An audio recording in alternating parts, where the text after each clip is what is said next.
Muhabeti, tërë lafi, si thëni ju, është reduktu në menaxhimin e fajt, në menaxhimin e emocioneve, se kush ka faj, a ka faj ky apo aj, a do të bëhet ky jam një përveçëm president apo aj jam një përveçëm president, kjo është ka konvenon Albin Kurtit, bashkëfajtori janë edhe këto opozita, sepse kanë hy në këto loje. Pra kush ka faj.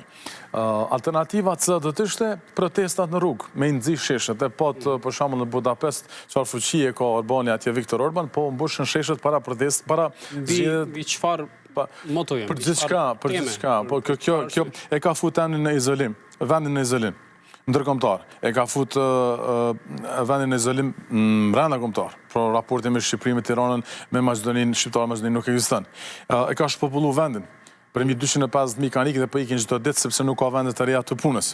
Aferat korruptime nga më të ndryshme dhe mbi të gjitha, ky cikli zgjedhor që po mban çdo 3-4 muaj duke lidh fatin e vet personal me fatin e Kosovës. Këtu janë më shumë se 1 milion arsye që opozita të dilten në protesta. Me protestu, kyrzohet vetëm me mekanizmin e njëjtë me cilin ka ardhur në pushtet e qenë me protesta. Takoshin me Kurtin, liderët opozitar.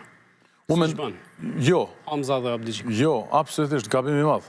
I kanë bë favore Kurtit shumë shpesh, madje jo vetëm tash. I kanë bë favore kur e kanë votuar Demal Bashën.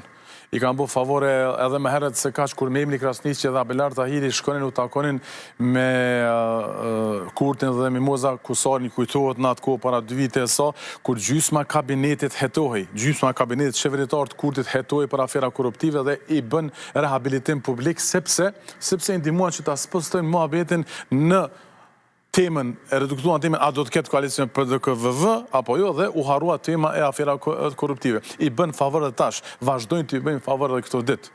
A kupton, dhe mendoj që jo të gjithë. Duhet ta refuzonin a priori. Duhet ta refuzonin dhe duhet këtë ta përcjellin me protesta. Po këta nuk ishin gjallë me bë protesta më shumë se 2 herë për Hashimi, Katrin dhe liderët e tjerë atje që gjenden në Hag, dhe ato mendimin e veteranëve se lere më protesta kundër Kurtit. Pra këtu shihet që jo vetëm Kurti, por edhe vetë opozita, nuk e kanë qëllim forcimin e shtetit, po e kanë qëllim në vetë pushtetin.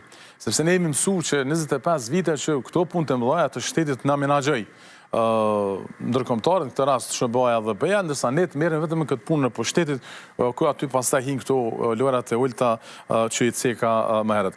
Opozita, jam i bindur që disa në opozitë, jo të gjithë, mund të dalin në protestë vetëm kundër byros për konfiskimin e pasurisë, kur janë në gjendje me i mbrojt xhirollgaritë e tyre bankare, por jo kurse kundër Albin Kurtit. Mund të preken nga ky ligj. Po mund të preken, disa mund të preken dhe aty mund të bëjnë protesta. Kundër byros për konfiskimin e pasurisë, sepse aty ju preket interesi xhirollgaria bankare. Të cilën e kanë disa nga ata, jo të gjithë, besoj që kanë shumë vështirë me justifiku pasurinë me bitcoina, me çështje tjera e me arsyetime të tjera. Po kurse si në protestë kundër vetë Albin Kurtit. Pra, protesta duhet të qenë masive kundër Albin Kurtit, ndërsa këta reagojnë vetëm në situatë